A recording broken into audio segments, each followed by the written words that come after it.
Hi there, it's Linda here. Thanks so much for joining me today as I play with these goodies to create some stationery bags for the students at school. I'm using a range of MFT goodies today for my reward bags, which I'll be giving to students in the classroom, but you could use this idea to make reward bags or incentives for your own children. You could use them to make special party bags if you had a child having a birthday party, and you could give these bags out at the end of the party. You could die cut the names of the children attending the party or stamp their names to personalize the bags. You can add all those details to this treat bag topper. So that's what this die is called from MFT, and it cuts this very sweet little shape that you then just add to the top of the cellophane bag, which you saw me show you just before. They come in all different sizes, so depending what you want to put into it. Today I'm using stationery for the student at school, but you could fill it with lollies, of course. You could fill it with little toys. You could add all sorts of fun things to this bag, depending on what you wanted it for. So I'm using some Distress and Distress Oxide inks on the top of my party bag or stationery bag topper today. This is the Ray of Light stencil from MFT, and of course this is a great little stencil and gives you a great effect that you can then add lots of other little details on top of. So for me today, the details I'm going to add on top are these gorgeous little Stacy Ukula mice from the It's a Mice Time to Celebrate stamp set. These little guys are so much fun to colour in. I certainly am not the greatest Copic colourer you've ever seen in the world, but I can certainly say that if Copic colouring scares you a little bit and you're not too sure about blending and which colours to use, I can recommend practicing on small images like this, because the areas, because they are so small, like this little area here for the face, it's not a lot of blending that has to be done, so it just helps build your confidence up, and before you know it, you'll actually be colouring really well, and you'll be very pleased with the efforts and the end result that you'll get from your Copic colouring. So I've just found that that's one thing that I've enjoyed doing, and has certainly helped me gain confidence in my own Copic colouring abilities.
time to add some glossy accents to the glasses. I haven't used it in so long, it's blocked again, so I use my trusty little tool that hubby made, and no problems at all. We've cleared the glossy accents and we're all good to go. So of course this has got to be put aside to dry, and it does turn out looking really sweet at the end. So on to the second little fellow. I'll again list the colours, just adding the darkest shade of grey first of all, and then just blending it with the medium shade, and then all over with the lightest grey, which is the C1. Of course these little fellows too would have looked really cute in bright colours. I didn't have to keep them, you know, real mouse colours, so to speak. I could have coloured them blue or green or pink, and you know, I thought they would have been really cute like that too. So the funny thing about this fellow, I completely forgot that he had an arm and a leg over on the other side of his body, and I just coloured it all on one side and put all my greys back bundled up with the rubber band, and like as if I was completely finished, and then went, oh gee, sorry, forgot about that bit over there. So sometimes it's just amazing, isn't it, what you see and don't see for a while. So, well, sometimes I do wonder, but anyway, we got there in the end. Caught up with his arm and his leg on the other side, started to add some of the pinks for the tail and his ears and cheeks, and of course the colourless blender comes in very handy to remove colour when it gets out of the lines, which it sometimes tends to do. So I'll leave you with the colouring again, and I'll be back when we're up to adding some more details to the treat toppers.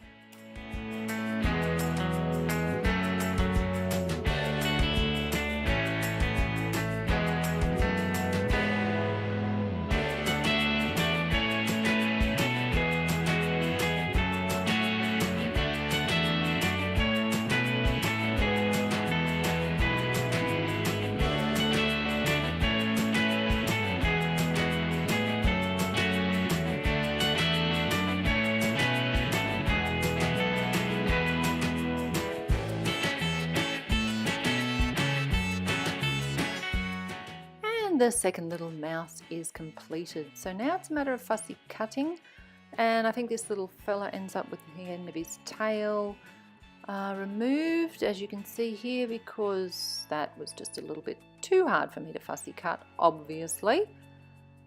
But anyway, he still looks okay in the end. So I'm adding this little sentiment, which comes from the fabulous MFT set called Anything But Basic Encouragement. So that worked really well. Highest of high fives to you. That works really well on a reward bag for a student at school. So adding that and the word congrats, which of course comes from a Tim Holtz Sizzix set, and then trying out these new Nuvo stone drops. So they're just a little bit more textured looking than the usual Nuvo drops, stone drops. So just adding those, and then of course putting everything aside to dry.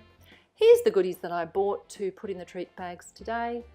I think I spent about $10 down at the cheap shop, and I'll be able to make about 5 bags at least using these goodies. So I've got stickers, and I've got special little containers of pencils and special pens that have got stamps on the end, and a pen point on the other. So here's my finished treat bags. I hope you've enjoyed them, and I'll be back to share more with you again soon.